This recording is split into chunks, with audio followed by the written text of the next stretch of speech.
Life lesson number 8, practice zone না শেষ করে কখনোই প্রফেশনাল জোনে যাবেন না।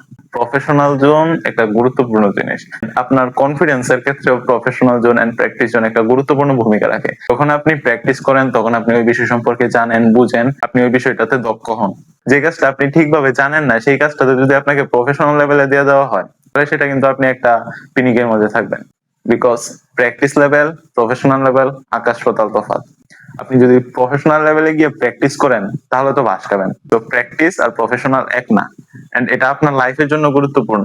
আমি এটা বলছি না যে কাজ একদম পারফেক্ট ভাবে শিখে তারপর যাইতে। আমি একটা উদাহরণ দেই, ডাক্তাররা প্রথমে তারা ডেড বডির উপরে এক্সপেরিমেন্ট করে, তারপর রিয়েল মানুষের সার্জারি করে। সো এটা জাস্ট একটা উদাহরণ। আপনার জীবনে বিভিন্ন এরকম অনেকগুলো দিক আছে, সবগুলো দিক না, কিছু দিক, বাট এই কিছু দিকগুলো কিন্তু অনেক ইম্পর্টেন্ট। এটা ছিল লাইফ লেসন নাম্বার 8। আপনার একটা লাইফ লেসন কমেন্ট করেন। সো এই ভিডিওটা যদি আপনার জন্য একটু হেল্পফুল মনে হয় তাহলে লাইক করে দেন। That's it. আমি ফলো করতে বলছি না। সো